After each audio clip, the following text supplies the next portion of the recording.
Bienvenue dans cette vidéo consacrée aux fichiers temporaires et à la manipulation des répertoires. Comme d'habitude, nous allons utiliser IRB pour faire nos démonstrations. Dans bien des cas, vous serez amené à manipuler des fichiers temporaires pour stocker de l'information. C'est par exemple nécessaire lorsqu'on écrit une librairie qui gère les envois de fichiers. Quand on crée un fichier temporaire, on veut s'assurer que son nom est unique et qu'il sera bien effacé lorsqu'on aura fini de s'en servir. Bien sûr, il est possible de gérer ça soi-même en écrivant le code nécessaire, mais ça peut être fastidieux et sujet à erreur, surtout si vous souhaitez avoir un code portable.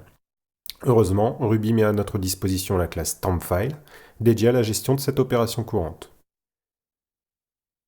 On crée un fichier temporaire et on affiche son chemin. Un fichier avec un nom unique, commençant par foo, a donc été créé dans le répertoire temporaire du système. Ce nom est garanti unique à travers les threads et les processus.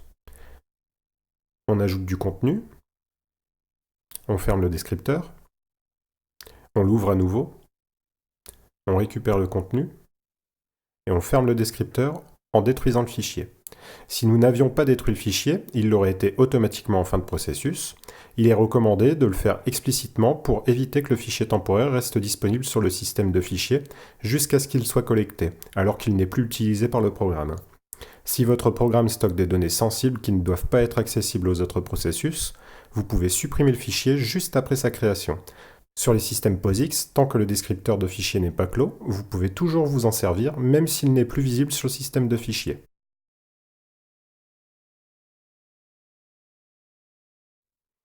On crée un nouveau fichier temporaire, on le supprime, on y ajoute du contenu,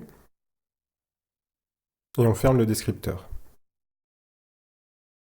Un autre besoin récurrent est de manipuler les chemins de fichiers. On pourra vouloir connaître le répertoire correspondant à un fichier. On ouvre un fichier en lecture, on récupère son chemin, puis on récupère son répertoire de manière relative. On peut aussi récupérer simplement le nom du fichier, avec ou sans extension.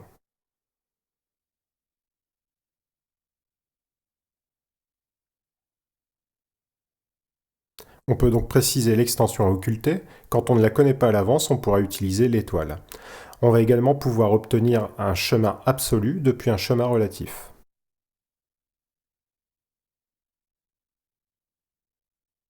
On pourra aussi recomposer un chemin depuis ses différents composants en respectant le séparateur du système courant.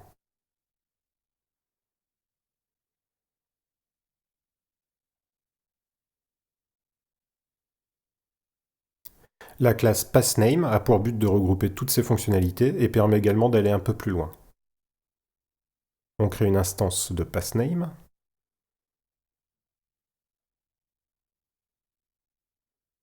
Est-ce un répertoire?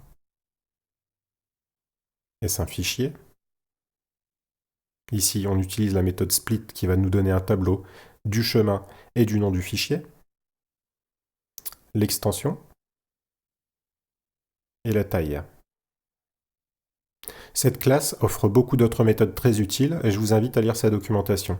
Vous pourrez par exemple, pour un répertoire donné, connaître son parent et ses enfants.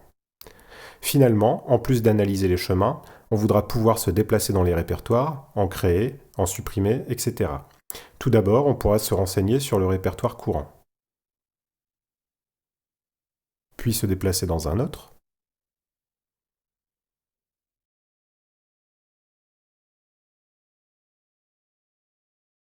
Cette méthode peut prendre un bloc bien pratique puisque le changement de répertoire ne sera effectif qu'à l'intérieur du bloc. Ici, on se déplace dans le répertoire parent.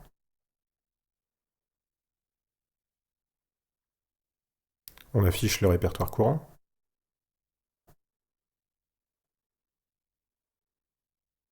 On sort du bloc.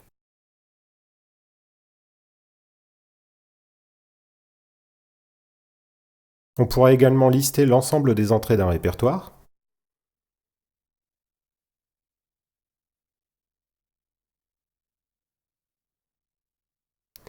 Dans certains cas, on préférera simplement récupérer cette liste sous forme d'un tableau. On va maintenant s'attacher à gérer les répertoires en Ruby en commençant par en créer un. Plutôt simple, mais comment créer une chaîne de répertoire? Comme vous le savez sûrement, il est impossible de créer un répertoire si son parent n'existe pas. Il faudrait donc créer les répertoires de la chaîne un par un pour assurer un bon déroulé. C'est un peu fastidieux et Ruby met donc à disposition une méthode qui peut le faire pour nous.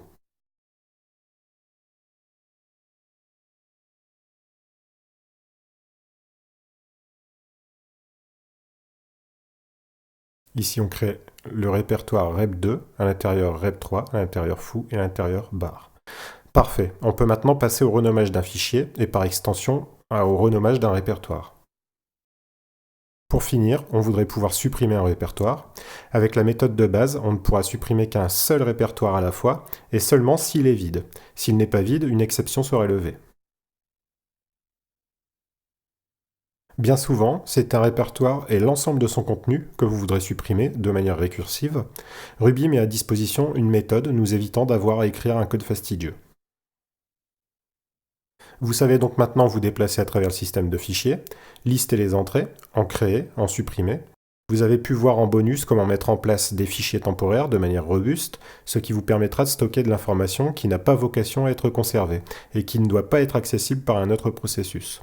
Le prochain épisode vous donnera les clés pour sérialiser et persister des objets Ruby dans des fichiers.